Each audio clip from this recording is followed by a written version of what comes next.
آج کل خاندان میں دعوتوں کا زور تھا۔ منجلی تائی کی ساری فیملی عمرہ کر کے لوٹی تھی، لہٰذا خاندان بھر میں ان کی دعوتیں ہو رہی تھیں۔ آج بڑی تائی کے ہاں وہ لوگ مدعو تھے۔ سارے حال میں تمام انتظامات تھے۔ بڑی تائی کی دعوتیں خاندان بھر میں مشہور تھی۔ وجہ کھانا بہت ہی پرتکلف ہوتا تھا۔ 6-7 قسم کی ڈشیں ہوتی تھیں۔ اس کے علاوہ تکہ، سویٹ ڈش اور باقی لوازمات ہوتے تھے۔ چھوٹی تائی کئی مرتبہ ان سے کہہ چکی تھیں کہ دعوتوں پر اتنا اہتمام مت کیا کرے، مگر بڑی تائی ہمیشہ سنی انسنی کر دیتی تھیں۔ لہٰذا اب تو پورا خاندان اس چیز کا عادی تھا کہ بڑی تائی کی دعوت ہوگی اور پرتکلف ہوگی۔ آج بھی ہم سب بڑی تائی کے ہاں جمع تھے۔ اللہ کے فضل و کرم سے ہمارا بھرا پورا خاندان ہے۔ بڑی تائی، ان کے 2 بیٹے، منجلی تائی ان کے 2 بیٹے اور 3 بیٹیاں، چھوٹی تائی ان کے 3 بچے، پھر ہماری فیملی ہم 5 بہن بھائی اور چھوٹی چچی اور ان کے 2 بچے، 1 لڑکی 1 لڑکا، پھر 4 عدد پھپھو اور ان چاروں کے بالترتیب 1 2 3 اور 4 بچے۔ ہماری سب سے بڑی پھپھو ساہیوال کے ایک گاؤں میں بیاہی گئی ہے۔ خیر سے کھاتے پیتے گھرانے سے تعلق تھا۔ بہن بھائیوں کے پاس باقاعدگی سے آنا جانا تھا، مگر اسے اتفاق ہی سمجھیے۔ ہم لوگ بہت کم جاتے تھے، بلکہ یوں کہے کہ سالوں گزر جاتے تھے ہم وہاں جا نہ پائے تھے۔ اس دفعہ بھی بڑی تائی کے گھر دعوت پر بڑی پھپھو بھی مدعو تھی۔ کھانا کھانے کے بعد جب قہوے کا دور چلا تو پھپھو نے سب کو مخاطب کر کے کہا، اگلی دعوت اگلے جمعے کو میرے گھر ہوگی۔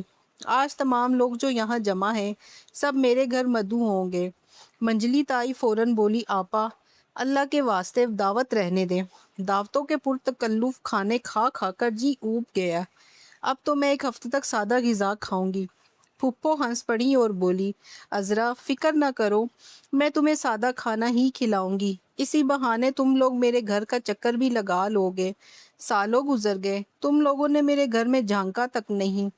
میرا بھی دل چاہتا ہے کہ میرے بہن بھائی میرے گھر اکٹھے ہوں۔ میں جب بھی یہاں آتی ہوں تم سب لوگ میری خاطر تواضع کرتے ہو، اب ایک موقع مجھے بھی دو۔ بڑے تایا جھٹ بولے، ٹھیک ہے آپا، ڈن ہو گیا، اگلے جمعے انشاءاللہ ہم سب آپ کے گھر اکٹھے ہوں گے، آپ تیاریاں شروع کریں۔ سب لوگ ہنس پڑے۔ جوان پارٹی بہت پرجوش تھی۔ سالوں بعد گاؤں کا چکر لگنے والا تھا۔ سالوں پہلے پھپھو کا گھر دیکھا تھا، بہت بڑا تھا، نہ جانے اب کیسا ہوگا۔ بہرحال مجھے وہاں کی ہریالی اور سبزہ آج بھی یاد ہے۔ اللہ اللہ کر کے جمعے کا دن آیا۔ صبح صبح ہی روانگی تھی۔ دوپہر سے پہلے ہم لوگ وہاں پہنچ گئے۔ مردوں نے مسجد کی طرف دوڑ لگائی، ہم خواتین تمام سامان اٹھا کر پھپھو کی طرف روانہ ہو گئے۔ پھپھو دروازے کے باہر کھڑی تھی، بہت پرجوش استقبال کیا۔ جیسے ہی گیٹ عبور کر کے ہم گھر میں داخل ہوئے، آنکھوں میں طراوت آ گئی۔ سامنے بڑا سا لون تھا جس میں آم، سیب، امرود، لیموں اور بیری کے درخت تھے۔ ایک طرف سبزیاں لگی تھی جس میں ہر موسمی سبزی لگی تھی۔ لون عبور کر کے ہم اندر بڑے سے برآمدے میں داخل ہوئے جہاں چارپائیاں اور کرسیاں پڑی تھی۔ سب وہاں پر جمع ہو گئے۔ سب سے پہلے پھپھو نے روح افزا اور لیموں کے شربت سے تواضع کی۔ شربت پی کر روح میں طراوت آ گئی۔ سب نے 2 گلاس پیے۔ تھوڑی دیر بعد تمام مرد حضرات نماز ادا کر کے گھر میں داخل ہو گئے۔ پھپھو نے ان کی تواضع بھی شربت سے کی۔ تھوڑی دیر بعد پھپھو کھانا لگانے اٹھ کھڑی ہوئیں۔ تمام لڑکیاں پھپھو کی مدد کے لیے ان کے ساتھ اٹھ گئیں۔ بڑے سے کمرے میں زمین پر دسترخوان بچھایا گیا۔ پھپھو نے لون میں سے پودینہ، ہری مرچیں، لہسن اور ہرا دھنیا توڑا، پھر کنڈی میں ان کو پیسا۔ اس کے بعد پھپھو نے گھر میں جمایا ہوا دہی اس چٹنی میں ملایا۔ کھانا لگانے کے بعد پھپھو نے سب کو دسترخوان پر بلایا۔ دسترخوان پر لگا کھانا دیکھ کر بڑے تایا اور چھوٹے چچا کے منہ سے واہ واہ نکلا۔ چنے کا پلاؤ تھا، دیسی مرغی کا سالن تھا، سرسوں کا ساگ، تازہ مکھن، لسی، سبزیوں کا اچار، بیسنی روٹیاں، مکئی کی روٹیاں، کھڑے مسالے والی ماش کی دال، گھر کی مولیاں، کھیرے، ٹماٹر، مسالے والی بھنڈیاں، دہی، بوندی شامل تھے۔ سب کھانا کھانے کے لیے بیٹھے اور جی بھر کر کھانا کھایا۔ مزے کی بات یہ ہوئی کہ طبیعت پر کوئی بوجھ بھی نہ تھا۔ بڑے تایا کھانا کھا کر بولے، بڑی آپا اللہ آپ کو خوش رکھے، آج آپ نے اماں کی یاد دلا دی۔ یاد ہے جب ہم چھوٹے چھوٹے تھے تو اماں اسی طرح کے کھانے بنایا کرتی تھی اور ہم سب ان کے گرد بیٹھ کر کھانا کھایا کرتے تھے۔ پھپھو کی آنکھوں میں نمی آ گئی، بولی بھیا میں نے تو بالکل سادہ کھانا رکھا، آپ سب کو پسند آیا تو میری محنت وصول ہو گئی اور آپ تمام لوگوں نے میرے گھر آ کر میری عزت افزائی کی، میں اس پر بہت خوش ہوں۔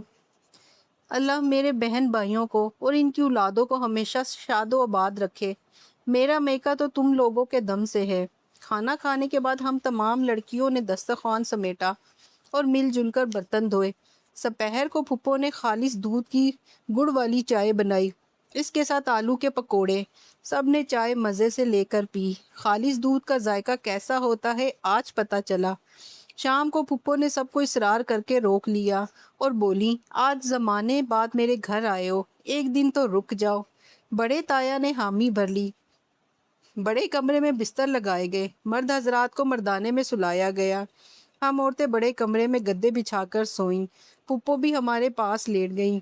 دیر تک پرانی باتیں ہوتی رہیں۔ چھوٹے چچا کے لڑکے وجدان کو کہانیاں سننے کا شوق تھا، بولا پھپھو کوئی کہانی سنائے۔ پھپھو نے کہانی سنانی شروع کی۔ ہنس ہنس کر پیٹ میں درد شروع ہو گیا۔ بیچ بیچ میں بڑی تائی اور چھوٹی چچی لقمے دیتی رہیں، بہت مزہ آیا۔ صبح اٹھ کر لون میں آئے، تازہ ہوا میں سانس لی، روح کو تراوٹ ملی۔ ناشتے میں دیسی انڈے، حلوہ، باقر خوانی اور چائے تھی۔ پھر دسترخوان بچھا، سب نے مل کر ناشتہ کیا۔ تھوڑی دیر بعد بڑے تایا نے اعلان کیا، سب تیاری کر لو، تھوڑی دیر بعد ہم نے نکلنا ہے۔ روانگی سے پہلے پھپھو نے سب کو گھر کا اگایا ہوا ساگ، مولیاں اور شلجم دیے۔ تمام عورتوں کو ململ کے ہاتھ کے کڑے ہوئے دوپٹے دیے۔ میں نے پھپھو سے گلے ملتے ہوئے کہا، پھپھو یہ دعوت ہمارے لیے ہمیشہ یادگار رہے گی، آپ نے بہت اہتمام کیا، ہمیں بہت مزہ آیا۔ آپ بہت خوش قسمت ہیں پھپھو، اتنی خوبصورت جگہ پر رہتی ہیں، آپ کو خالص غذا میسر ہے، اب تو ہم ہر سال یہاں آیا کریں گے۔ بڑی تائی اور منجلی تائی اور چچی بھی بہت خوش تھیں، بولی آپا آپ نے ہماری بہت عزت افزائی کی، مزے مزے کے کھانے کھلائے، بہت مزہ آیا، اللہ آپ کو خوش رکھے۔ بڑے تایا نے گھر سے نکلتے ہوئے اعلان کیا، آئندہ ہم ہر سال یہاں آیا کریں گے، بس شرط یہ ہے کہ آپ ہمیں ایسے ہی کھانے کھلایا کریں گے۔ پھپھو نے کہا وعدہ، آپ لوگ آنے والے بنے، بالکل ایسے ہی بلکہ اس سے بھی مزیدار کھانے کھلاؤں گی انشاءاللہ۔ ہم آتے وقت بہت خوش تھے، یہ وقت ہمارے لیے یادگار تھا، بہت بہت شکریہ بڑی پھپھو۔ دعوتیں تو ہم کرتے رہتے ہیں اور کھاتے رہتے ہیں، مگر دعوتوں کو بھی ہم نے اسٹیٹس سمبل بنا رکھا ہے۔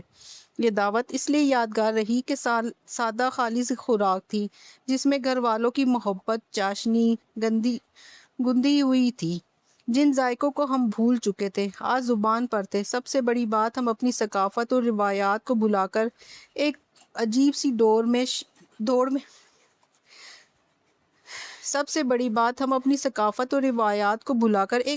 دوڑ میں شامل تھے۔